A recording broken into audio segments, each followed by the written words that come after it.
Let's go. Let's Love go. it. Officially public, man. Yeah, first live stream.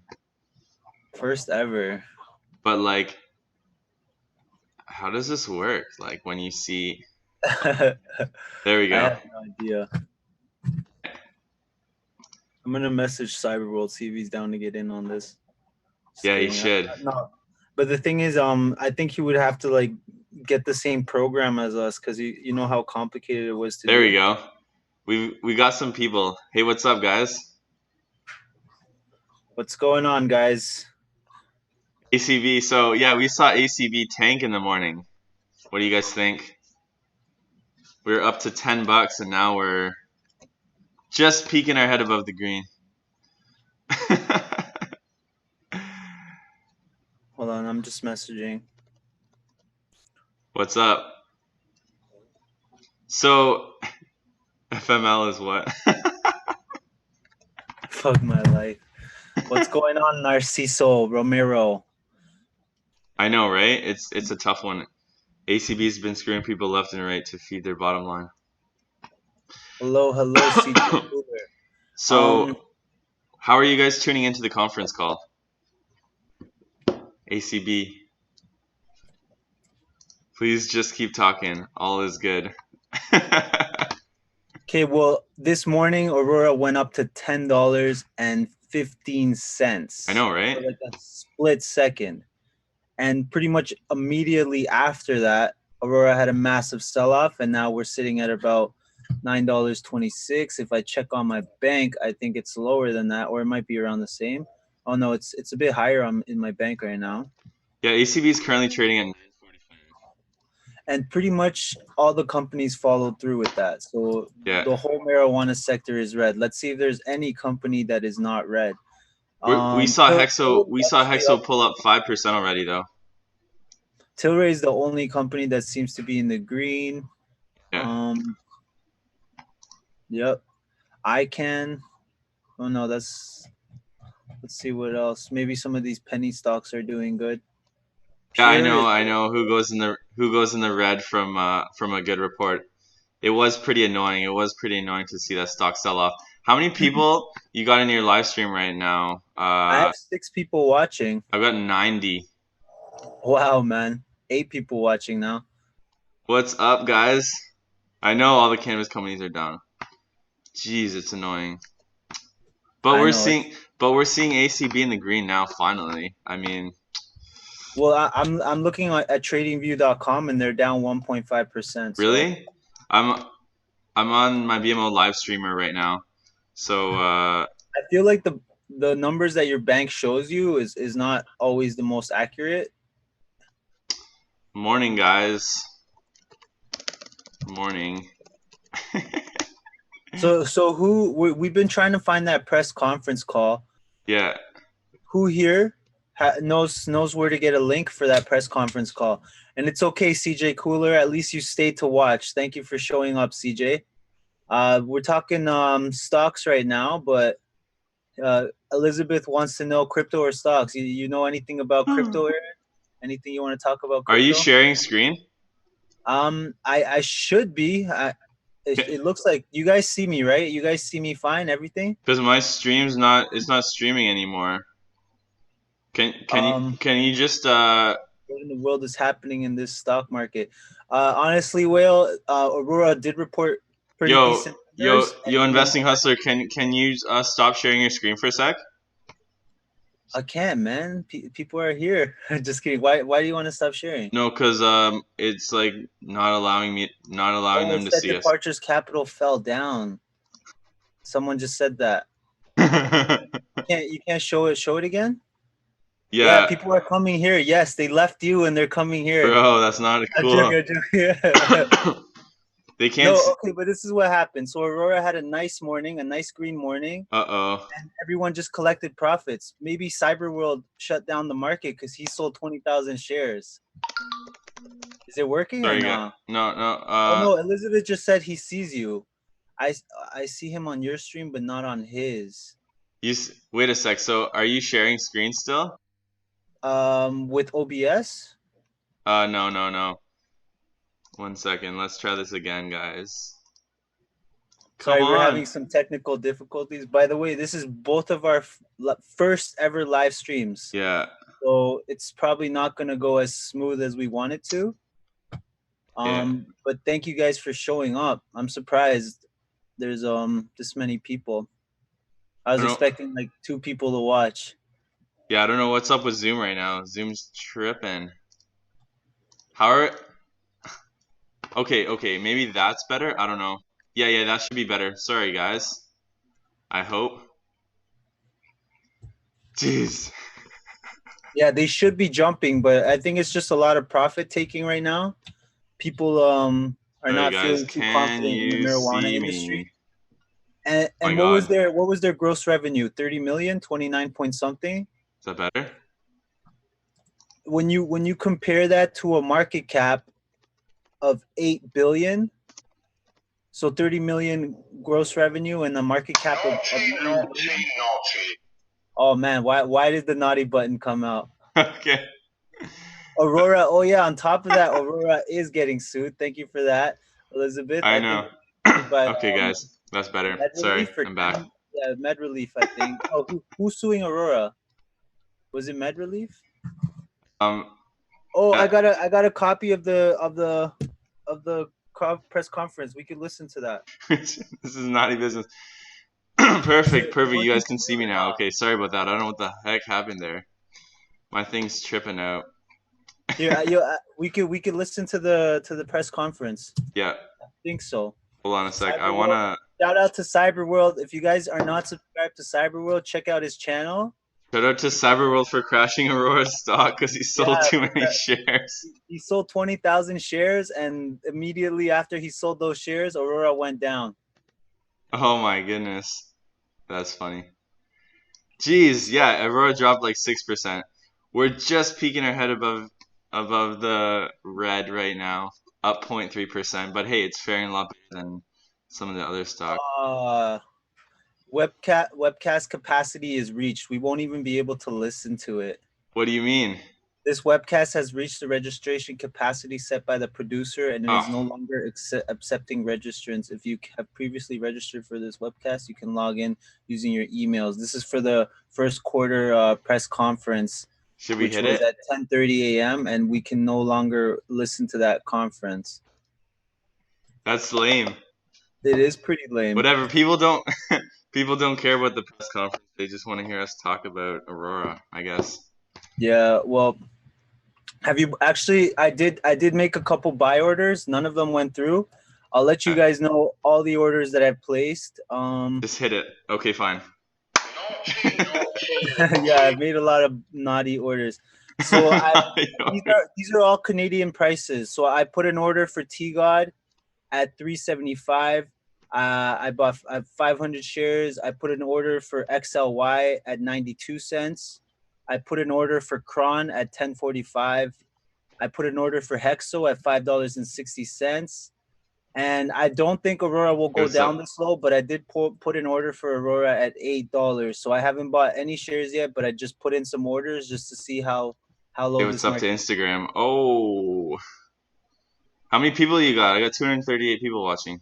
Damn, I have 43. Nice. I'm That's pretty pretty happy good though. though. Oh, Christopher sent me a link. I'm gonna open it. This better not be a virus, Uh-oh. Christopher. You're gonna open that link on live stream? Yeah, let's do it. Okay. Oh, so he just sent me the What was earnings. it? I mean, I guess we could read it. 260% revenue growth. Yeah. Oh, okay. But then again, you did see a strong morning. Like Aurora did go up all Yeah. the way to $10 a share, and then it just immediately dropped. So people must have just collected those profits as soon as they saw them. Because maybe there was a lot of swing trades. Like a lot of people might have bought in on Friday. Yeah. No, it's true. I mean, that was a pretty nice pop. I don't know. No, We'll see where we. and Departures Capital did not register this weekend. Honestly, Saturday I had 0 hours of sleep. I'm not even over exaggerating. Saturday I had 0 hours Yeah. of sleep. Even today, this Looks guy had like to it. call me. I was not ready to do this. I I was so tired. I don't know how I got this boost of energy. Mm, So when do you think ACB will ever go back to 14 without a beverage deal till getting it'll never hit 11? Yeah, investing hustler. What do you think about the next deal for ACB? Like, the what's next deal for what's AC. going on? Are they gonna get a deal? When are they gonna go back into the tens? Like, naughty, I naughty, don't naughty. honestly. I think that these big companies they want to see Aurora drop more. So I feel like once Aurora has a nice dip, like maybe to the $7, then we might see a deal. Because these companies they're not going to want to pay. Coca-Cola, they've been around for years, so they have a lot of experience. They're not going to overpay for a company. So maybe they want to see Aurora dip to like 7, maybe to 8, and then they might get a deal. But no one knows it. I don't even think it's going to be a Coke deal anymore because that rumor came out like 2 months ago and nothing happened. What do you think? It's tough to say. Oh, I look at A Knight. If you can contact me privately, I'll share my email so you can join in the ooh, press conference. yeah, yeah, Wow. yeah. Do that. How do I contact you privately? Get in that press. Yeah, get in the press conference. I know. The stock's just trading sideways. Yeah, Aurora Cannabis is at 932. Actually, it's starting to recover a bit right now. It hit its low of $9.15, went all the way up to 930. Now it's at 932. Very desk crypto space. Yeah, the crypto space was a very interesting. I don't know how to contact people privately. This is our first live stream ever, guys. So Yeah, we are that's true. very Coke didn't really have. They didn't really have any plan. Like they announced that they're not gonna do a deal soon. Coke deal's history. They need another reputable company. Yeah, that's true. Yeah, I feel like everybody's been waiting for that big deal for a long time. Go Oxley. I think naughty naughty. A deal is different than a buyout. Yeah, for sure. that's cool. You could put a user in timeout. I love cake. Cake. What kind of cake? What kind of cake you like, investing hustler? I like cheesecake and ice cream cake. How about you? This is an Aurora Cannabis. Um, Oh, they're recovering right now. It seems to be. yeah, ACB is ooh, yeah, recovering that 3 cents. Um, Yeah. any cake is good. Any cake is Oh, good. they're having a lot of. No, it's not that much volume. Look, Yeah, we check were out that looking at volume in the morning. Holy crap, man! let your bank do your investing. Are you coming back to the green a little? Do you guys know about NBev? Yeah, yeah. And what is NBev doing today? What is NBev up to?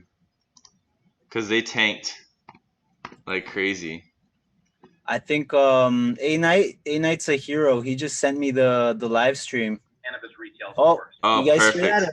Reported achieving approximately 3.7 There we million go. sales in the first A 19 Knight, days. he's our knight in shining armor. Thank you so much, A A-Night's a Knight. boss. Thank you, A-Night. 2 to 3 times greater than what they see in Live their stream, live stream amateurs over here. customer demand. Yeah, first time. Canada is positioned NBev's well down again. Sorry, guys. Whoa, whoa, whoa, whoa.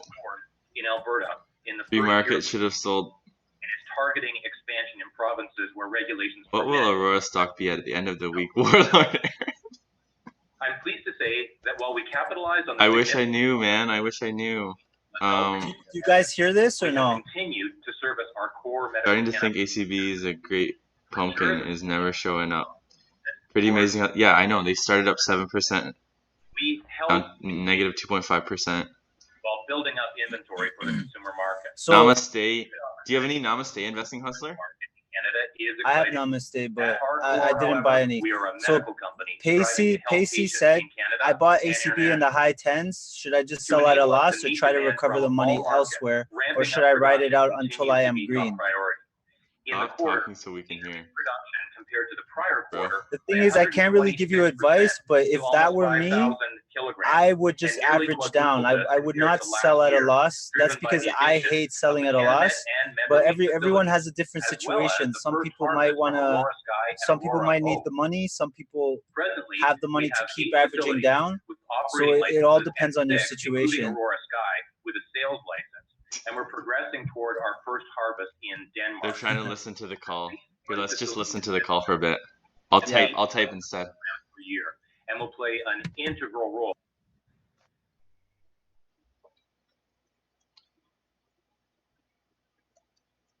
What happened?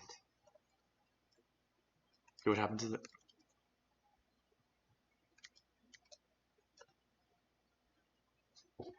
Why did they stop talking? I know. It calls me. Okay. Medicine Hat, Alberta. Construction of Sun is underway, with first planting expected in 2019, bringing our total funded capacity to over 500,000 kilograms annually. Our Sky Class facilities are state-of-the-art and highly automated, with an expected production cost of well below $1 per gram.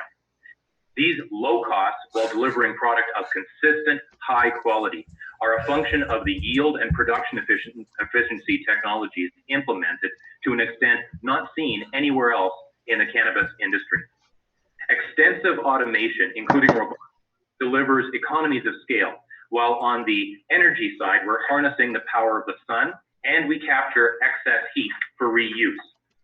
The facility features further technologies to optimize energy use, such as accessing free heating and cooling energy during the warmer and colder months, respectively. Electricity consumed by the facility is supplied through 2 independent substations, feeding 2 independent electrical rings, which have been set up with interconnects, as well as a backup independent power generator to ensure full redundancy. The electrical rings are monitored and controlled by a digitalized management system with switchgear to move power through the facility quickly and efficiently. The systems described above have now been commissioned successfully and will contribute to significant energy savings compared to more traditional facilities that would yield a similar production output on an annual basis. Finally, the facility is equipped with many yield optimizing technologies, such as complete control of environmental variables and disease and pest prevention.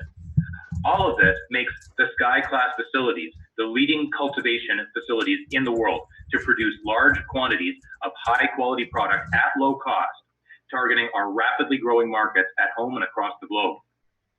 As we complete construction of our facilities, bringing them fully online requires both production and sales licenses from Health Canada. In the quarter, we made progress with licenses granted at several facilities. Our O facility in the Chute, Quebec, was granted a production license in September. This 4,500 kilogram per year facility is built to EU GMP standards, as are all of our facilities, and will allow us to complement our larger production facilities by supplying niche cannabis markets. We held the grand opening of Aurora O on November 5th, and are pleased to report that all bays are planted, and we're working toward obtaining the sales license for the facility right now. At several of our facilities, we also received Health Canada licenses for the production of cannabis derivative products, including oils, soft gels, and capsules. At present, about 1/5 of our revenues are coming from, actually, I believe it's higher than that. I believe it's about 1/3 of our revenues are coming from derivative products. And we expect this to continue over time, mainly as our innovation teams continue to develop new products. A good example is Aurora Cloud, something that we're very proud of. It's the first, and as far as we know, the only vape type product permitted for sale in Canada by Health Canada. Aurora Cloud is a high potency CBD vape ready oil cartridge. That Aurora is the only LP able to offer this type of product is testament to both the abilities of our product development and regulatory teams and our commitment to innovation. Other higher margin products that we're able to offer today include capsules, soft gels, pre-rolls, and topical creams. We have many other products in the pipeline, as well as work with our strategic partners, such as CTT and Evio Beauty, to bring new products to market. This is important for a couple of reasons. First, more and more consumers, both medical and recreational, are choosing to ingest cannabis through derivatives rather than smoking dried flower. And second, these represent higher margin products for us. Delivery technologies obviously are an important focus of our product development team, but we're also heavily engaged in medical research. We have the largest science team in the industry to our knowledge, and between Aurora, MedReleaf, and CanAmed, We've completed or are engaged in some 40 clinical trials and case studies and are progressing on 7 preclinical studies. And we're in the planning stages of a large number of new clinical trials. The objective of these studies is both to develop marketable intellectual property, such as more narrowly targeted higher margin therapeutics, and to further strengthen our brand recognition with medical professionals on a global basis. We continue to deliver growth organically, but we're also executing well on strengthening and positioning the company for global leadership through M&A. In the quarter, we've continued to execute on this strategy, building our business across the value chain through strategic acquisitions that build, enhance, and diversify our strong leadership position. In July, we closed our acquisition of MedReleaf. We've discussed this extensively previously, and the contributions MedReleaf makes to Aurora, to our position as a leading global cannabis company, they're tremendous. The integration of MedReleaf is well underway and progressing smoothly. In fact, it will be completed by the end of this month, November. Given our pace of acquisitions, we have made integration a core competency under the experienced leadership of Andre Jerome, our Senior Vice President of Integration. To give you an example, Canamed was fully complete. The integration of Canamed was fully complete within the 90-day timeline that we had set out for ourselves. And we're starting to accelerate the company and to derive the strategic synergies that were part of the rationale for that acquisition. For instance, both cultivation capacity and oil processing capacity have dramatically increased at Canamed, and we're leveraging the clinical trials Canamed had completed and that are ongoing. Canamed also has and continues to make contributions in terms of product development. Finally, we're leveraging Canamed's exceptionally strong network of prescribing physicians and the company's educational processes and capabilities. And we'll be deploying this model globally to drive even further growth. The MedReleaf integration is also progressing extremely well, and we're already putting in place programs to realize the numerous strategic synergies. These include MedReleaf's operational methods underlying its industry-leading production yields, their data-driven cultivation practices, their product development, and their medical research capabilities. Furthermore, MedReleaf's consumer brands and products have resonated exceptionally well with the adult usage market, making an important contribution to our successful launch in this new market. In August, we also closed the acquisition of Anandia Labs, the industry leader in cannabis plant science and cannabis product testing. It too is in the process of being integrated.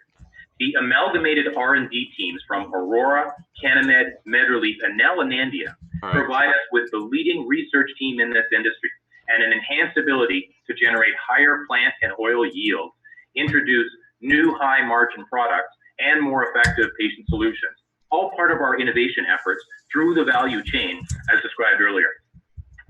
As I mentioned, the legalization of cannabis in Canada on October 17th was a very significant milestone. However, we continue to see and focus on the much larger economic opportunity, and that's the global medical cannabis market. At quarter end, Aurora was present in 20 countries across 5 continents, and we continue to entrench that presence through acquisition, business expansion, and strategic partnerships. We significantly increased our presence in South America in the quarter when we entered into an agreement to acquire ICC Labs, a leading cannabis company in the region with over 70% market share in Uruguay and medical cannabis licenses in Colombia. Combined with MedColombia, which we acquired through MedReleaf, we now have a very strong platform to grow throughout the continent. ICC shareholders have now approved that deal, and we anticipate receiving the final regulatory approval from Uruguay required to complete the transaction very shortly. As well as access to local expertise and a low cost of production, ICC is developing a state-of-the-art GMP-compliant extraction facility in Uruguay with a capacity to process 150,000 kilos of CBD cannabidiol feed per year. What's more, this facility is located in Uruguay's free trade zone, which exempts exports from any local tax. Long term, the global CBD wellness market is a huge opportunity. We are proactively acting on this potential and see opportunities to realize synergies between ICC and our majority ownership in Hempco in Alberta. These opportunities are further amplified through our acquisition of Europe's largest organic hemp company in September. AgroPro and its sister company, Boreala, produce, process, and distribute organic hemp and hemp products globally and have substantial land under contract with a capacity of more than 1 million kilos of organic hemp per year. Previously, they had selectively harvested the seeds as a food supplement, leaving millions of dollars of hemp biomass on the field each harvest. We intend to work with them to extract and refine the entire hemp plant into a wide range of CBD-based wellness products, while continuing to develop their markets for other hemp-derived products. With this large presence in the CBD space, we're embarking on a CBD-focused strategy that covers the entire value chain, from supply through genetics, research, and clinical trials, to product development and distribution, and distributing products to international markets across 5 continents. Other international expansion achievements in the quarter include the letter of intent that we signed with the government of Malta to establish a seed-to-pharma medical cannabis facility on that island. We will be the majority interest in a joint venture with the largest pharmaceutical wholesaler in Malta and serve the domestic Maltese and Southern European markets. Another milestone in Europe was achieved post-quarter, when we were the first non-government business to be granted approval by the Polish Ministry of Health to supply medical cannabis into that market. Poland is now our 6th cannabis market in Europe, making us the leading cannabis company on the continent. We are not done. We're targeting market entry into multiple other jurisdictions and anticipate driving further growth as we capitalize on our early mover advantage in these critically important markets. Not to leave a continent behind, in the quarter, we completed our first export of cannabis oil products to Australia.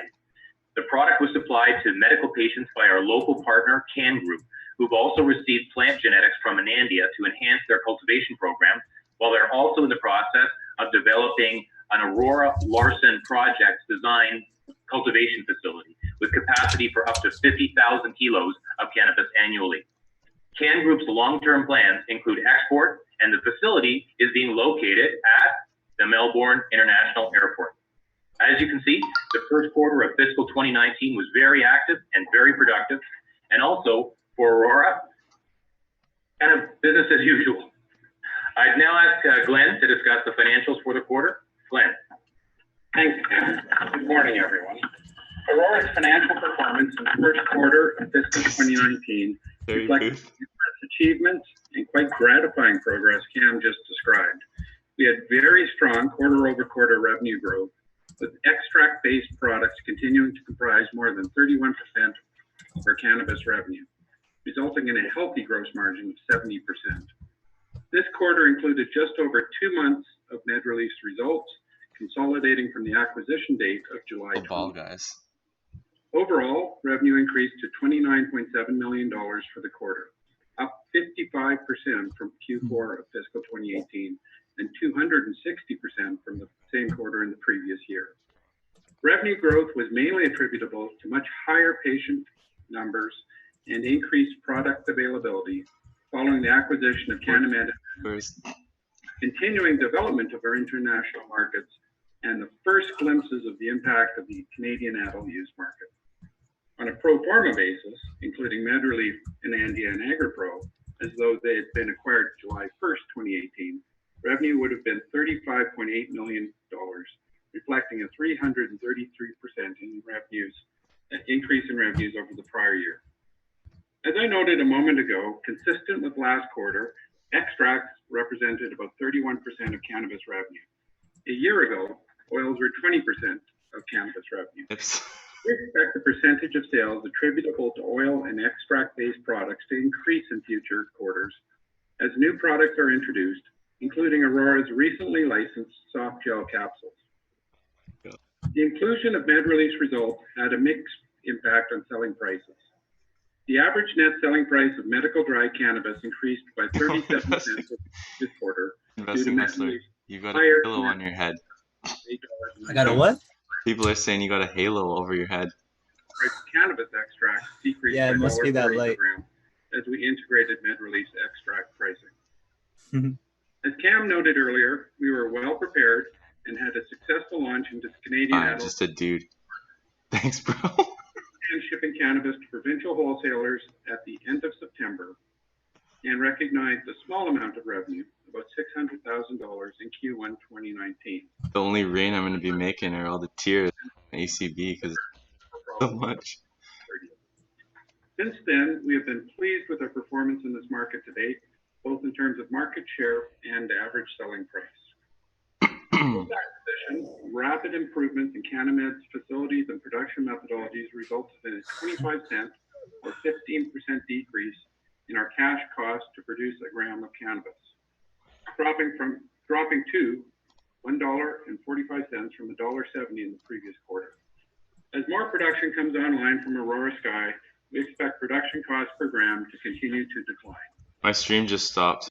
Our cannabis production in the quarter more than doubled. It says I have 0 people watching, but from there's people commenting, 2,212 which is kilograms weird. in equivalent to almost 5,000. Yeah, it says I have 0 people watching too. My stream just stopped. Significant increase in production in Q1 results. I think it's Zoom meetings or integration of our recent acquisitions and the first harvest from O and Sky. Supporting our existing patients in Canada and Europe required almost 2,700 kilograms in the quarter, allowing us to continue to build new, high-quality inventory in preparation for the adult consumer market in Canada. As Cam noted, as at today's date, we are now producing at an annualized rate exceeding 70,000 kilograms. Our mission is to build a global leader in the cannabis industry. On the corporate side, we have continued to support this objective by investing in the infrastructure and talent required to pursue the unique and significant opportunities in the adult consumer use and the international medical markets. This is partially reflected by our headcount, which is now over 1,600 skilled and very motivated employees. G&A costs in Q1 2019 were $35.9 million, a 59% increase over the $22.6 million last year. This change is a result of the increased headcount, new office space, and other expenses to accommodate our rapid growth, including our U.S. listing costs. About $6 million of the increase is from the incorporation of MedReleaf expenses, some of which are related to the acquisition or are non-recurring, such as certain public company costs.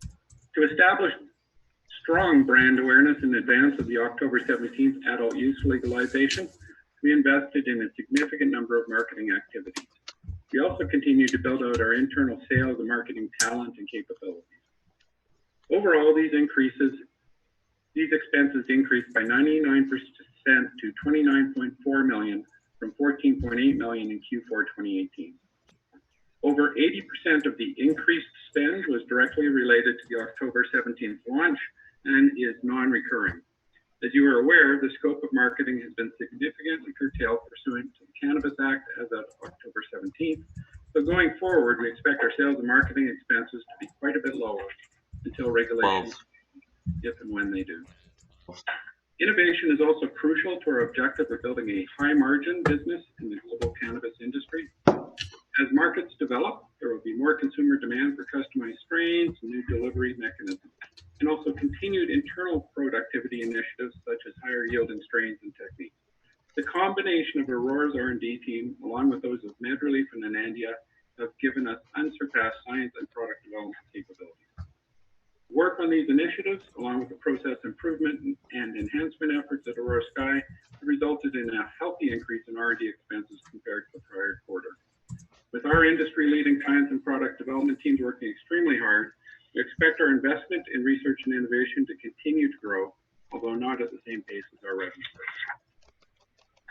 We are well funded to execute on our growth strategy, including accelerated international expansion, targeted acquisitions, increases in our talented staff, support for science and innovation, and investing in our world-class facilities. As at September 30th, we had $147.8 million in cash and equivalents, a $58.6 million increase from the previous quarter, and well over $400 million of market value in publicly traded strategic partners. In conclusion, Aurora delivered another quarter of strong revenue growth with very healthy margins, had a successful launch into the adult consumer use market, and continued to invest in talent, science, and technology to position us to achieve our mission of building a high-margin global cannabis leader. The company is in robust financial health and is well positioned to capitalize on this once-in-a-lifetime opportunity. I'll now pass the call back to Cam. Thank you, Glenn. We are obviously very pleased with our progress in the quarter and the platform that we have in place to achieve continued growth. We're vertically integrated across the value chain, enabling us to capture more margin, accelerate the development and market introduction of higher margin products for the consumer wellness and medical markets, increase operational efficiencies, and target a rapidly growing global audience. We continue to be successful in the international medical market and have made a great entrance in the consumer use market in Canada. Our scale and capitalization enable us to act on opportunities very quickly, positioning us exceptionally well to capture leadership, capitalize on the enormous potential of the global cannabis industry, and to accelerate growth. We're strongly committed to delivering shareholder value, and before we open the call to questions, I'd like to mention a couple of initiatives that complement our strong growth. First is our spin-out of Australis Capital, which was completed in September. Canadian beneficial shareholders received units of Australis consisting of one common share and one share purchase warrant, and an opportunity to participate in the attractive U.S. cannabis market. There is incredible growth potential in the U.S. with high-quality operations, attractive innovators, and a large market of patients and consumers. However, as cannabis remains a Schedule I controlled substance in the U.S. alongside heroin, these companies' access to capital is constrained. Australis brings to the U.S. market a management team and board with vast capital markets experience and deep cannabis industry background to identify, evaluate, and pursue investments. To date, Australis has announced 3 exciting transactions, has successfully increased its capitalization, and is working diligently on delivering growth. Second is our listing on the New York Stock Exchange, where we commenced trading on October 23rd. Achieving that listing is a reflection of our success at growing as a company and will allow us to attract a larger audience of global institutional and retail investors. The last thing I want to mention after a quarter as good as this is that Michael and Terry and Glenn and I are incredibly proud of our team. The performance of our people across every function has been stellar. We couldn't be more proud. And Christine, perhaps now you can open the call for questions. Thank you. In order to ask a question, please press star and the number 1 on your telephone keypad. We'll pause for just a moment to compile the Q&A roster. Asking, guys, what are we asking?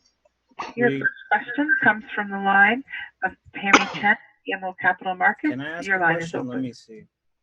Thanks. Good morning, everyone. I just had a couple of questions here.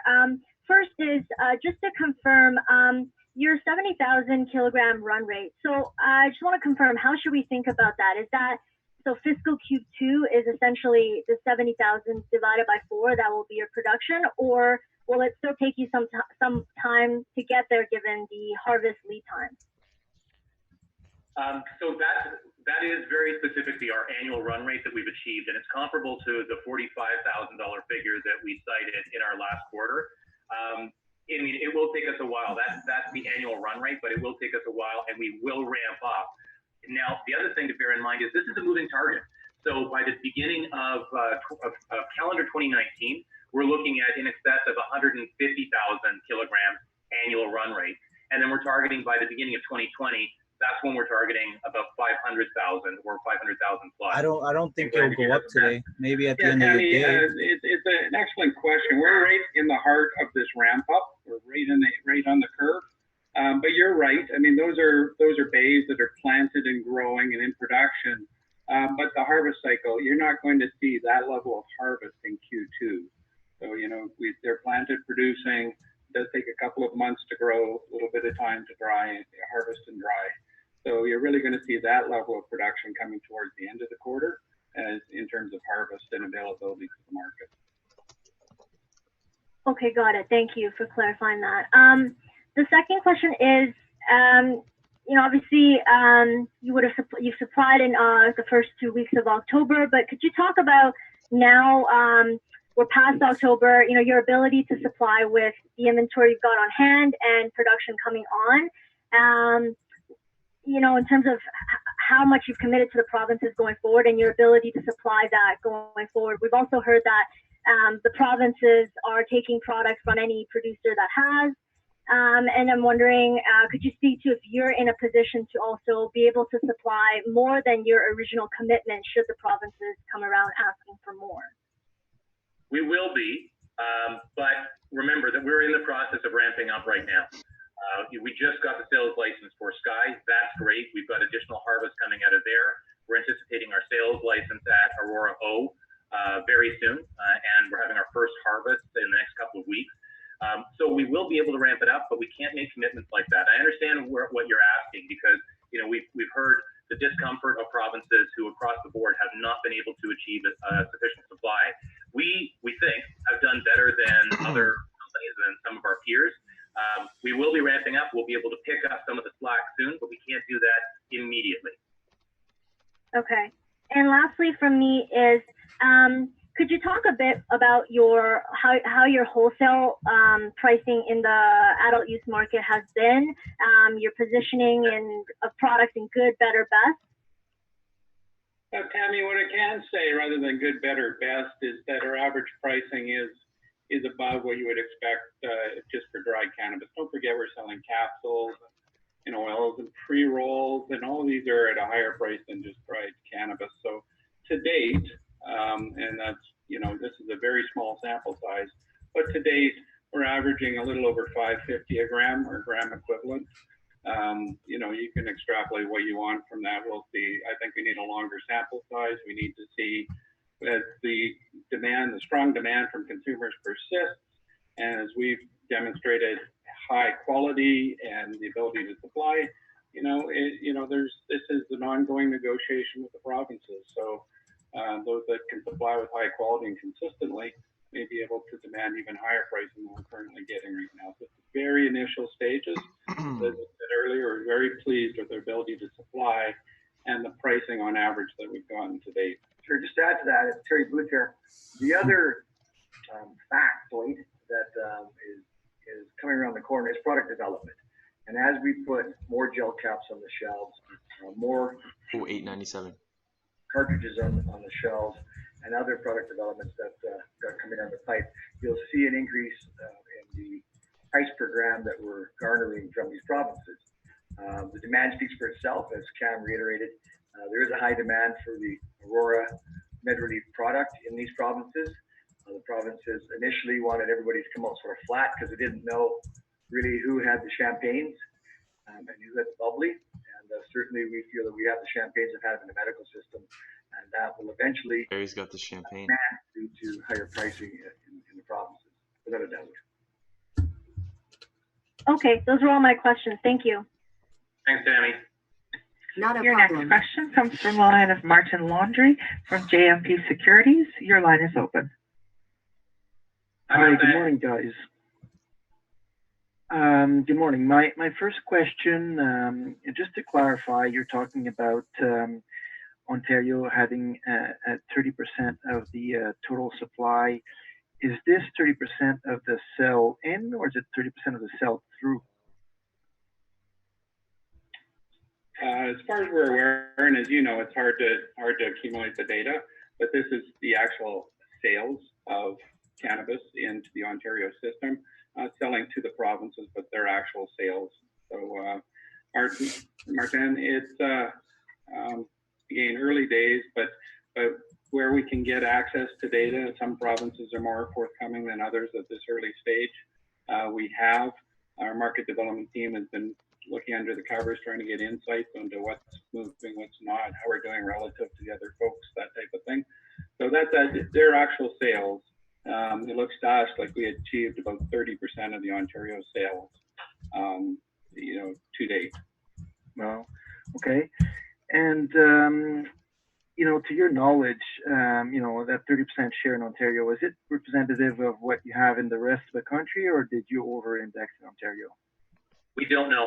We don't know because we don't have clarity. Only some provinces have any kind of information posted publicly available right now. So we've just pulled what we were able to from the province's websites. Yeah. The other thing to be noted is that we did supply the SKUs that we said we would, unlike other competitors. And by virtue of supplying the SKUs, we've gained confidence from these provinces. Yes, of course, there are all asking for more. They underestimated their own demands, but we have a medical market to maintain. We have a European market to maintain. So we're going to maintain supply as per our contractual commitments. When additional product comes online, we'll be ready to supply that as well. And that's when we'll do the upticks. There is other anecdotal places you can go. If you go to the BC website, you can sort their cannabis products by best sellers. If you sort by best sellers, you'll see that we have 4 of the top 5 selling strains from the beginning of from October 17th. So they're glimpses. We can't say what that means in terms of a percentage. Because ACB is not my only holding. So again, we'll get more and more clarity over the next few quarters, but it's been a very nice start. So, Martin, just to sum this up, our sense is that we're doing well, very well out of the gate in the consumer system, but we just don't have access to a ton of data right now. And as Terry said, I think we're doing a very, very good job of balancing out, maintaining supply on our menu for our 67,000 registered patients across the country, and making sure that they have access to a variety of medical products, in addition to continuing to ship product to our international markets. To be able to do so well across all 3 market segments is something we're very proud of. Okay. And as we speak today, are you completely sold out, or do you still have some inventory that you can supply to the provinces? We wouldn't sell out. Yeah. We have a budgeted amount of cannabis per month for our patients, for our European countries, and for the adult use market in our provinces. Who would sell out of all their cannabis? That would be a mistake we would not make. Yeah, no. So we do have additional inventory, and we are replenishing the orders to all the jurisdictions that we're serving, which I believe is 12 out of 13 in Canada now. Okay, and just my last question is on Aurora Cloud, your vape cartridge.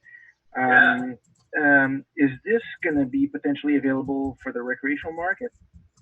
Not yet. That has to wait for the new regulations anticipated with respect to concentrates and edibles.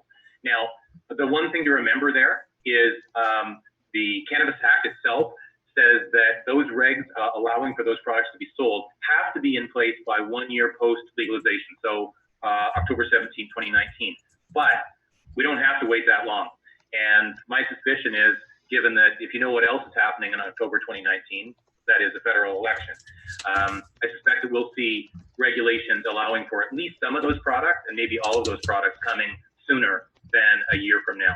So I think we may be looking at a matter of months. And Mark, I expect the cartridge to be available in the rec market way before the beverages and edibles. Just the fact that we have it in the medical market underlies the ability to apply to Health Canada and get it on the shelves. Yeah, and it really helps that we've got an amazing product development team. Dr. Shane Morris, who heads our new product development, is really killing it. And he's the one who led the effort to get the first CBD vape onto the market when nobody thought that was possible. So we're very, very pleased with that. Yeah, and what's the selling price of that cartridge, and on a per gram equivalent as well, if you can? Ooh, you got me. We'll have to get back to you. Yeah. I actually don't know that off the top of my head, Martin. Okay. I think it was like $80. Okay, that's it. I owe you an answer on that one, Martin. Okay. Again, if you'd like to ask a question, please press star and the number 1 on your telephone keypad. Your next question comes from the line of Matt Bottomley from Canaccord Genuity. Your line is open. Good morning, everyone. Congrats on the quarter and the launch into Canada's rec market. Thanks, Matt. Yeah, so maybe just switching over to the quarter itself on the OpEx side. So I understand the commentary that proportionally with a lot of the selling or the selling and marketing expenses are going to come down, given that you had to do it prior to October 17th. But how do we look at these lines sort of at a consolidated level, maybe just directionally going forward? Obviously, there's going to be a lot more investment in your international operations and more consolidation of deals closing. So the roughly 60 or 70 million in total of your admin costs and your selling general admin, I imagine directionally that is going to increase over the next couple of quarters. But am I not understanding something on that? Maybe just going forward on directionally where that's going to flow? Yeah, Matt, like the sales and marketing really was a unique sort of time where there was just, I mean, I think most of the major LPs were putting a lot of effort into brand building, brand awareness, that type of thing. We sponsored a number of high profile events and concerts and all sorts of things to get the name out there. But it certainly can't continue on at that level. I'd say the sales and marketing is going to normalize much more like it looked in Q4. So, closer to half of what we did in Q1. As I noted, 80% of the increased spend in Q1 was kind of one-time, non-recurring stuff. There'd be a little bit of spillover into Q2 just because we were able to market right up till the 16th of October. But now we're into more focus on sales and lower dollar cost activities on the marketing side. So Q4 2018 is more representative of how I see this sales and marketing expense normalizing. The G&A is a little bit high this quarter. It was a very, very active quarter with a U.S. listing, with the integration of some pretty major companies like MedReleaf and things like that. And so that kind of blew up the G&A a little bit in terms of costs that will go away. I'm not going to say it's not dropping by half the way marketing will, but it should normalize down a little bit. That being said, that is part of the growth globally as we continue to bring new companies into the fold. We're going to, pick up the market leader in South America within a week or two here, and need to build out, the support capabilities for a company that's got the potential to lead and open the South American market. So G&A, I would expect to drop a little bit in this quarter, but it will continue to stay pretty steady and grow as we become more complex globally. I hope that helps. No, it does. That's very helpful. Thank you. Just wanted to shift to this whole purchase order process with the provinces right now. So obviously you're allocating first and foremost to your medical patients and then also your international stream.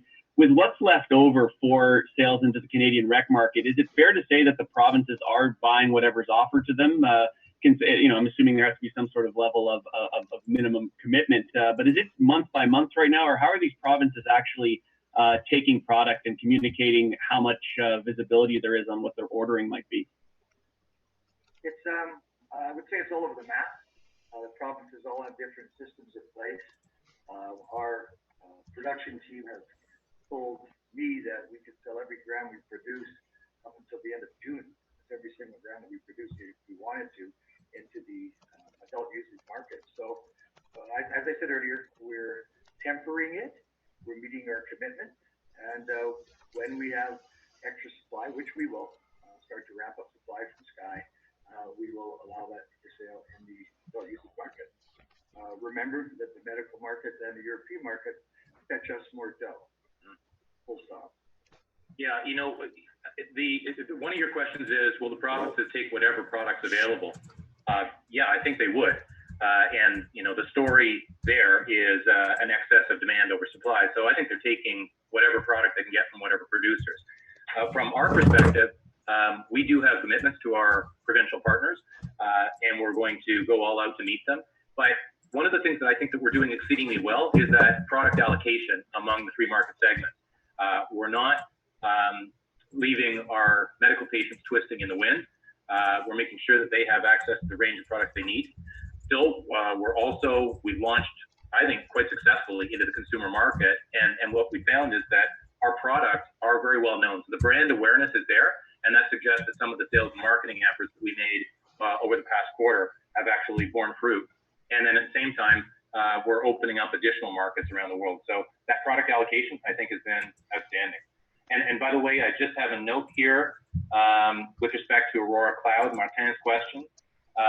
It's priced at $75 per unit, the Aurora Cloud CBD vape cartridge, and it's $52.50 per unit for compassionate patients, which are those who are on federal or provincial disability or make less than $25,000 per year. And that's only the cartridge that's being quoted there. And of course, is up to the patient, and it is a universal type of cartridge that fits in many different things. Thanks, guys. Just one last question on my end, just on the international stage here. If you could provide any color, if there is any, on what's happening in the German tender process right now for domestic cultivation, and then between the various markets you were talking about on the call, Poland, Colombia, Australia, and others, which markets do you think are going to be the largest contributors to your current fiscal year 2019 for us to maybe focus more of our attention on going forward? I'll leave it there. Thanks.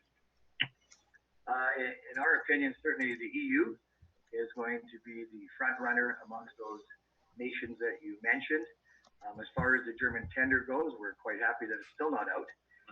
When it comes out, we'll be prepared. We were selected in the first round, and then there was some kerfuffle from other LPs that ended up having it being delayed.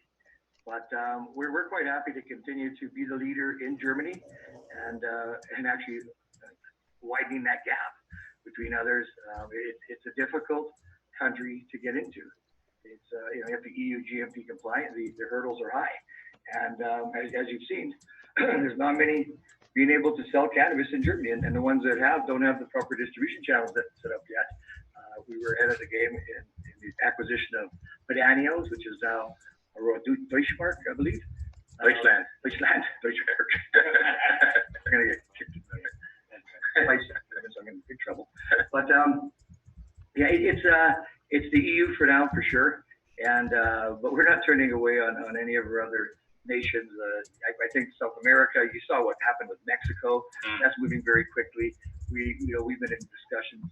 I can't say that either, but we've been in discussions all over this world. As Cam mentioned, in over 20 countries right now. Expect that to continue to increase at the same pace that it has over these last 18 months. Yeah, so in the short term, Matt, Germany is going to be the major driver. That's a system that's growing very, very quickly. There's somewhere between 30,000 and 60,000 patients in the entire system. We only have clarity on the first 30,000 because those are reimbursed by insurers. And that's the only really good data that we have to track patients. But it's growing very rapidly, as you would imagine, with patient reimbursement. As Terry says, the EU, I think, is going to be a very rich market for us, and it's the barriers to entry that are potentially particularly important here. You have to have EU good manufacturing practices certification in order to sell into those markets, and we currently have 3 of, I believe, 7 total licenses with EU GMP certification, and that would be our Aurora Mountain facility, our Meadowleaf Markham facility, and the former Medanios, now Aurora Deutschland itself on the distribution side. Also, our Denmark facility, which is the first facility other than Bedrocam BV to grow cannabis in the entire EU. Yeah. Our competitors in Denmark don't even have a hole in the ground, and we have a facility built and are growing cannabis there. We started construction on the big facility in Denmark, Nordic Sky, but there's nothing to sneeze at having 250,000 square feet of very hybrid a greenhouse, and the guys in Denmark, Mads Petersen, amazing job in being able to put this together so fast. The Minister of Health in Denmark was there with us, management team just 6 weeks ago. Everybody's very excited about the Denmark market. They've done a great job of only having it in legislation and not having prohibitive regulations, so we're going to be able to move more products, we believe, in Denmark than we're able to move in Canada. So it's an exciting place to be in, and the EU is our focus in regards to answering your question. Great, thanks, guys. Your next question comes from the line of Graham Kindler from 8 Capital. Your line is open. Yeah, hi, good morning, gentlemen. You discussed earlier about maintaining the medical market. I just was wondering if you could share any indication on if active patient numbers have changed at all in the subsequent weeks from the introduction of adult use legalization. Oh, I see what you're asking. There had been some initial concern that patients might leave the medical system for the consumer system. Is that what you're asking? Yeah, no. Yeah, we're actually we're seeing the opposite. We're seeing strong demand for new medical patients, and we actually held the line on patients to make sure that we wouldn't end up in a situation whereby we didn't have enough product or enough variety of product to satisfy the demand of our patients. So we're actually seeing very strong demand, and I've seen that reported elsewhere as well. from some of the aggregators and clinics that they've seen an increase in visits, an increase in demand since October 17th. And the other thing to bear in mind is, at least for now, given the supply constraints in the consumer system, I don't think patients are going to be departing and using consumer cannabis anytime soon. And of course, there are some additional advantages to remaining in the medical system. For one, you can write the cost of your medicine off on your federal taxes. And two, we're seeing slowly rising incidence of insurance coverage for medical patients, which will never be the case for consumers. To add to that, we've got the pharmacies coming online fairly soon with the changes in the new act. So you're going to see cannabis being dispensed from Shoppers Drug Mart to only a select few of licensed producers, PharmaSave, PharmaChoice. That again is going to remove more stigma around this medicine. And as we get closer to completing clinical trials, getting drug identification numbers, or at least pseudo drug identification numbers, more insurers will cover this product. The future is bright for the medical cannabis system, and we're a medical cannabis company globally. That's our focus. This adult usage is just a small sliver of a very big piece of pie. We'll manage that. We'll maintain it as we have. I think, I'd be as bold to say that we're the leaders in the adult usage market in this country so far. But it is early, and we're going to keep our nose to the grindstone. Congratulations to our team. I thought it might be a little bit worse than it was for Aurora, but this Aurora team is pretty impressive, and pretty proud of how we put together something that was a bit of a shit show.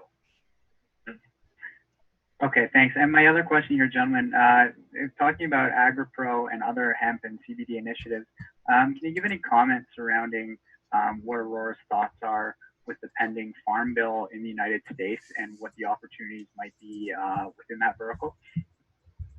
Love it. Love the opportunity. The AgriPro team, there's a young man named Manny.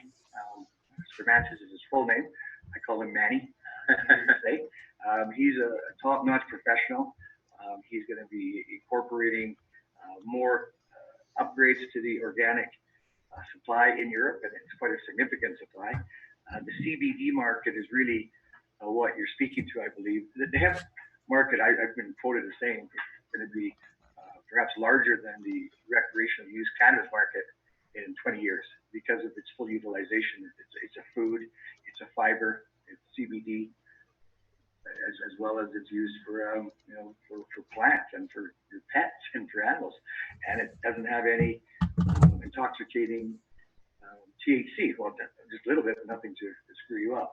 So that, to answer your question, AgriPro, the deal in Uruguay with IC Labs, Hempco, those three are going to be a major focus. We have a CBD national team. We have a CBD plan. It's going to set up the distribution channels earlier than the THC channels. And in America, hats off. Let's hope that they are able to pass that, those acts and laws that are in place right now. Hopefully they can take CBD off of Schedule 1, maybe before THC. You're seeing the American system really move quickly now, especially with the exit of Sessions, 2 more states added to the adult usage market. That East Coast is just, my lips are wet. My mouth is watering to get a piece into there, but we have to wait. We'll let our little brother Australis manage the American markets for now, and we're on top of it. The other, insight into the U.S. markets is, of course, Alps. Aurora Larson projects are involved in many bids with respect to high quality facilities. The Americans are starting to get that us Canadians are building the right things up here. And guess what? We got that from the Dutch. So it's not like we invented it, but we certainly have taken the ball and started to build amazing facilities up here in Canada. At least Aurora has anyway. Okay, that's it for me. Thank you very much. Thanks, Graham. Your next question, and your last question, comes from the line of Baha Hakoun from PI Financial. Your line is open. Hi guys, it's actually Jason Zandberg here, phoning from PI. Hi, Jason. Hi. Great quarter. Just wanted to get an idea of what the product split was or anticipate in the adult use in terms of pre-rolls versus dried flower versus oil? Do you have any insight in terms of what the market's demanding and what you're able to supply on that side? We don't have those data yet, Jason. I'll tell you what the market's demanding right now, and that's cannabis products, period. So we know that the pre-rolls are selling incredibly well. They're flying off the shelves. But most of the product being sold right now is dried flower. In some provinces, I believe that we've been the only company with capsules on the market, and they've been flying off the shelves as well. So there's very strong demand across the board.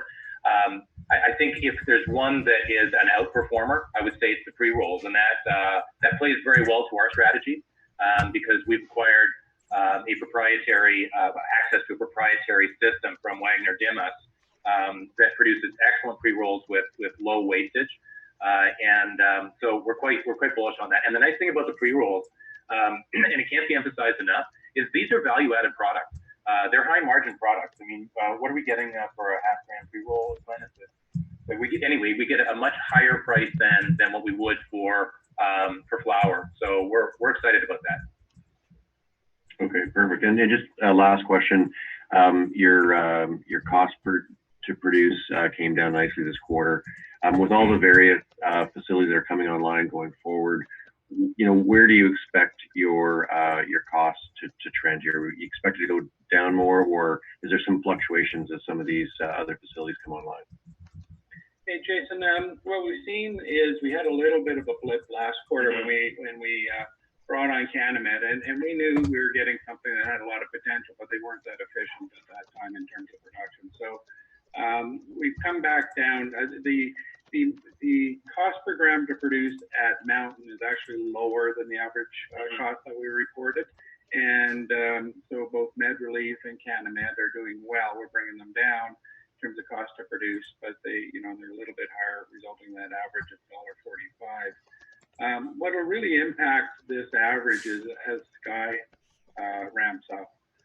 We've said that we expect Sky to produce at well less than $1 per gram. So you can think if that becomes the majority of the volume that we're producing, that's going to bring that average cost to produce well down.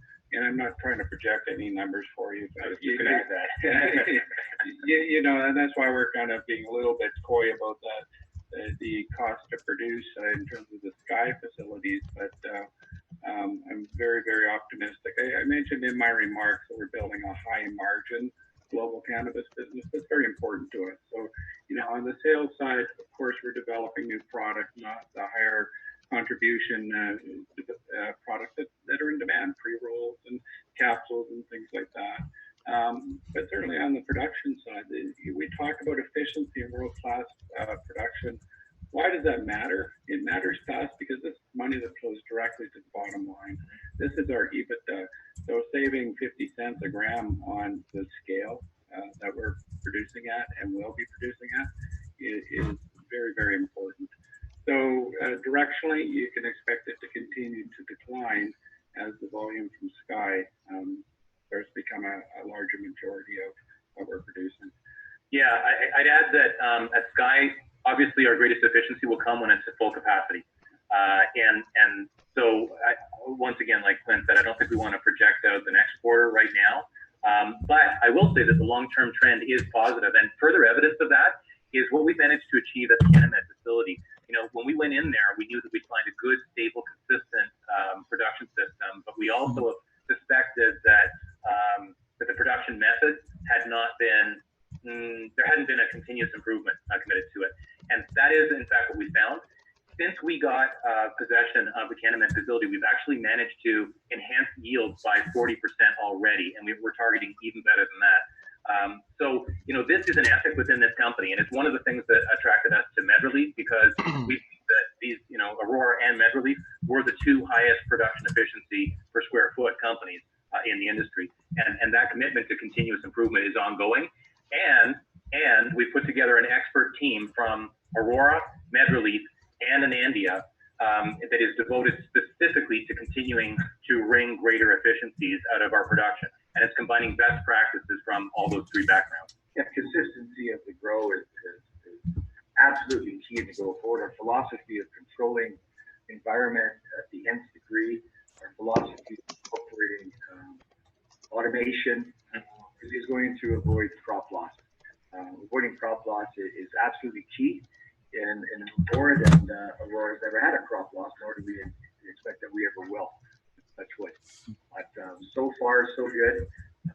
With the crews that we brought over from Med Relief, and I've been involved in some of these grow meetings, just poking my nose in, and there's a lot of heady talk going on in those rooms, and bringing on similar inputs, similar delivery mechanisms, similar bands of environmental controls for different strains, and having different strains at different environmental controls.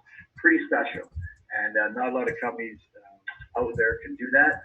Certainly, we knew Med Relief could, we knew Aurora could, and Canada could, and those are we targeted. Those are three medical cannabis companies that are growing a consistently high-grade, top-notch, high-yielding cannabis, and that has resulted in it being very popular in the adult use market as well, as we're seeing in the early days here. So we're in good shape. We're in great shape. Aurora is set to continue this awesome growth, and successful growth, and successful integration. It was our biggest risk. I think I mentioned on the last quarterly call. We've reduced that risk by having top-notch, world-class integration teams. Very satisfied at how the Med Relief has gone off. We now have ICC and AgroPro and Anandia to integrate. They're smaller, but we're getting better at it. So we're looking for successful integrations across the board. Great, thanks, guys. There are no further questions at this time. Mr. Cam Batley, I turn the call back over to you. Thanks, Christine. And I want to thank everybody once again for participating in the call today. We look forward to speaking to you again next quarter, at which time we hope that we have just as many exciting things to talk about as we did today. And I anticipate that I will be just as highly caffeinated at that point as I am today. This concludes today's conference call. You may now disconnect. Oh man, that was long. Yeah, holy smokes, that was long. Yo, Investing Hustler, everybody's like, is that bulb burning your head? Yeah, it is. I'm actually sweating right now. I have like so much lights on me right now. It's... Ooh. Yeah. Okay, wow. So, in the ACB's recovering now. We're up to 906. Yeah, that press conference might have done it well. Yeah, they're going up now because everybody stopped talking. I'm just kidding. So. But if I'm looking at TradingView.com, they're at 883, 884. But on my bank, they're at let's see what they are on my bank. On my bank, they're at 904. 904, yeah, it's 904. They're gonna recover. Yeah. So it doesn't look like I'm gonna get my $8 order today. You're not going to? Doesn't look like it. No. Yeah, we'll see if they hold $9.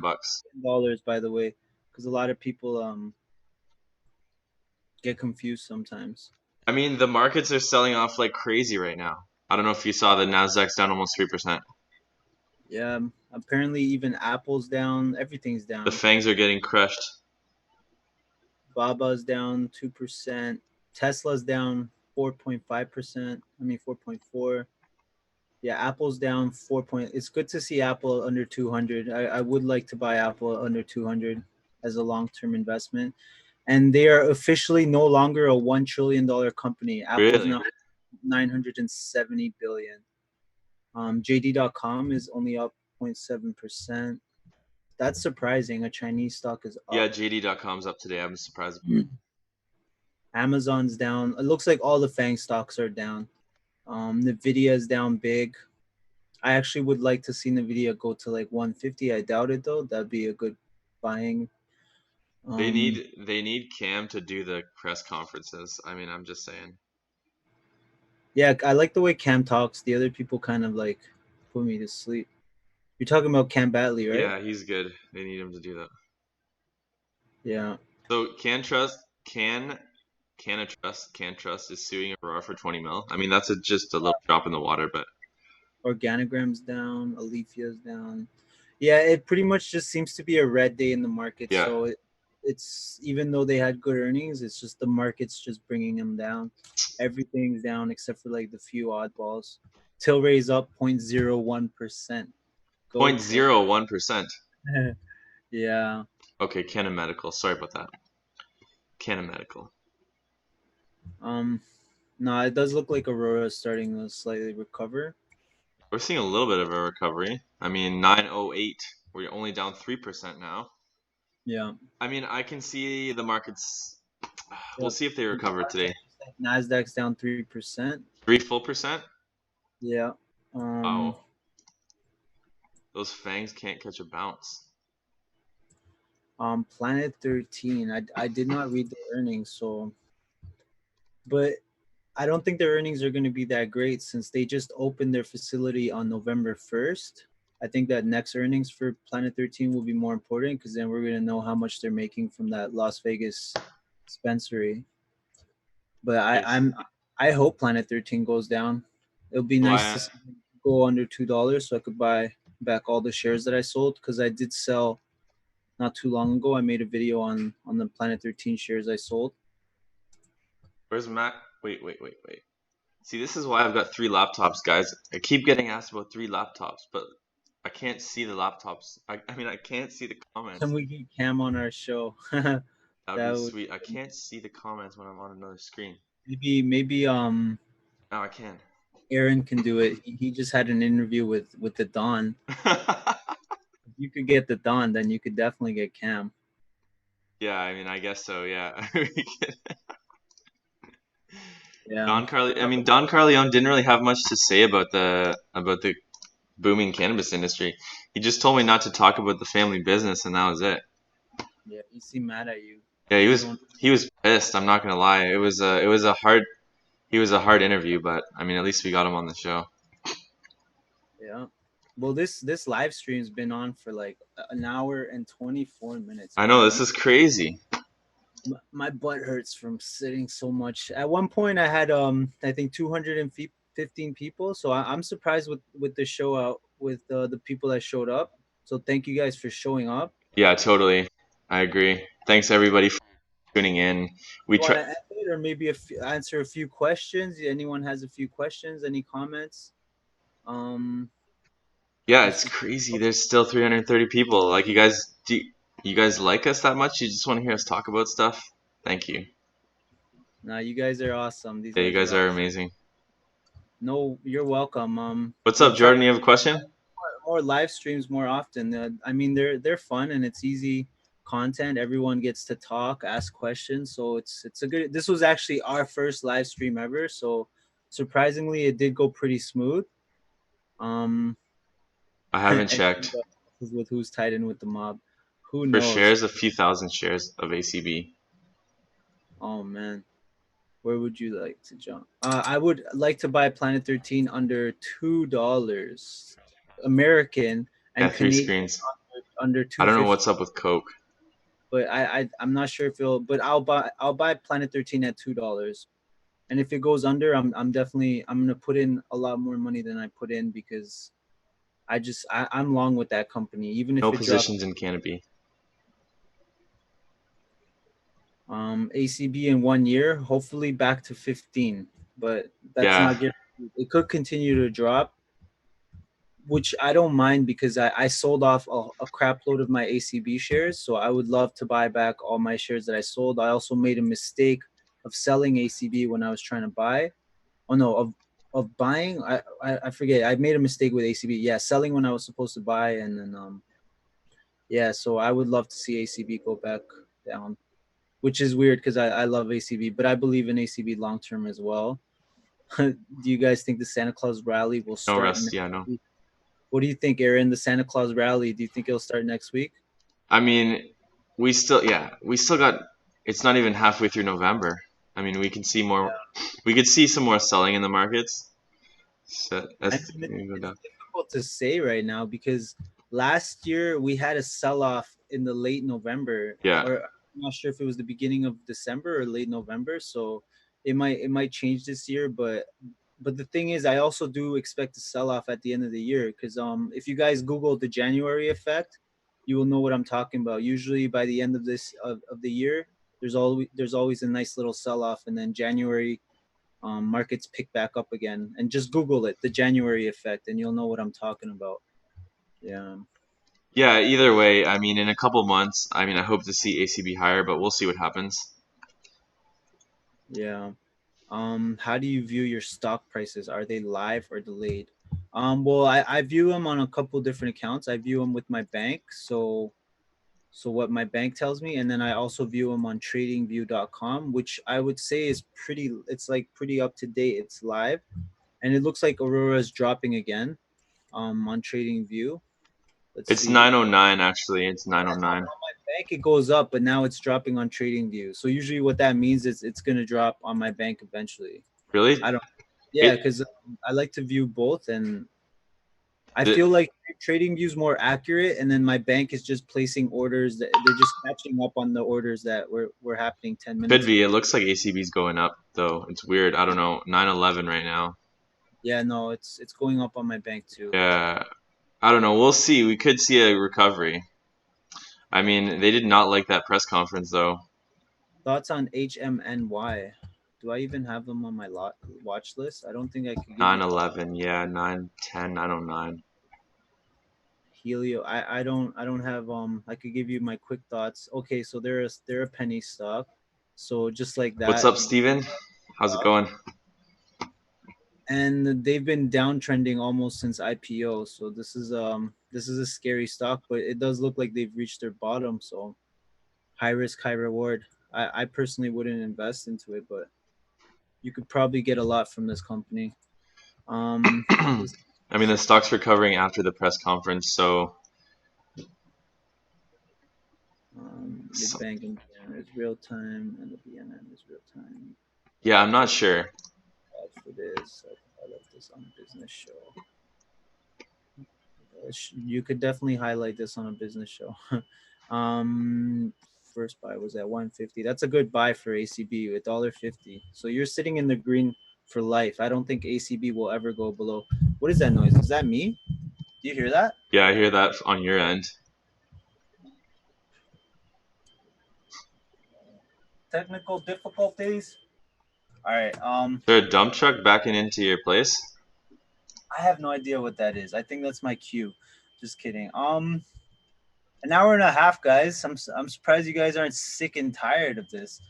But you guys are awesome. Thank you guys for watching. Thank you for showing up. Some guy, sorry, there's some dude cleaning my windows. I was tripping out there for a second. Some guy's like. 1 second. That was hilarious. Sorry, guys. Some dude's just got like a squeegee, like cleaning my window. Oh my goodness. SP 7 times higher than Australis. Has no business. I'm gonna get off YouTube live. YouTube live every day. Thanks for showing up, Corey. Because of this live stream, it was a success. So we will definitely be doing more live streams. That's for sure. Thank you, Corey. Cleaners are trying to check their ACB stock. People are saying Aaron thought someone was trying to break in. Seriously, no, it was crazy. Like I heard this, and I see this guy with a squeegee, just like he's still. Can you do a quick summary? A quick summary on what? On today? So obviously we had a very nice morning because ACB did go up over $10 in the morning. Here from and stock what twist. we saw was just people just collecting profits. Everyone through the window to check out the 3 laptops. Even Cyberworld 7, he sold 20,000 shares. So he caused that. Sorry, you guys are funny. You guys are really funny. Like. We might continue to see. Isn't washing windows for. If it continues to be red, I will continue to buy. That's for sure. Yeah, I got my team of window washers. Just kidding. Oh my god, I can't get rid of that noise. Investing Hustler, are you you got like something backing up? I have no idea. I thought I turned it off.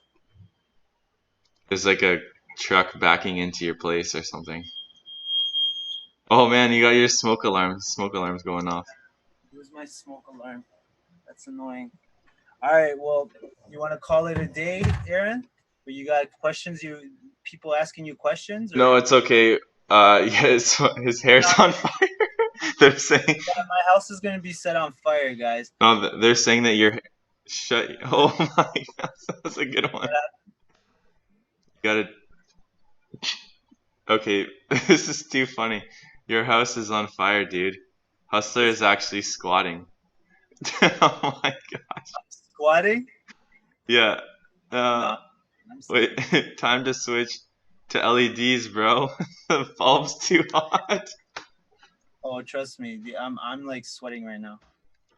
Still fresh though. Bye, Sweet Black. We'll see you on the next one. All right, guys. Yeah, so we're gonna wrap this up. You guys are too funny. You got too many lights on, apparently. Don't forget to like. Don't forget to subscribe, and hit that notification bell so you won't miss our next live stream. Do we have a scheduled time for a next live stream, or it's just we're gonna? Yeah. Give us some requests, guys. When? Yeah, when do you guys want to see us live stream again? Maybe at the end of the week, Friday. Canopy. We should do Canopy. Oh, do a Canopy live stream? Yeah, Wednesday. What do you got? Go get that toast. I missed this stream, but keep the content coming. Sorry, guys. We're gonna wrap this up. Next live stream is ACB hits $15 tomorrow. I mean, that sounds great. I think it automatically saves the live stream, right? This is our first live stream ever, so I have no idea how this works. They just said your cell alarm is going off. Yeah, my cell alarm. No, it's my buy alarm. Yeah, it's just buy alarm. Sorry. You gotta buy in the red. You can't sell in the red. He got just hit 96 cents. No, I'm just kidding. Connor on Tuesday. That's tomorrow. Oh man, I had to wake. Aaron had to wake me up this morning. I almost slept through this. Yeah, it's true. So let's do a Canopy live stream if you're down. Are you down? I'm down. It'll give me 1 day of rest. Yeah, we could definitely do that.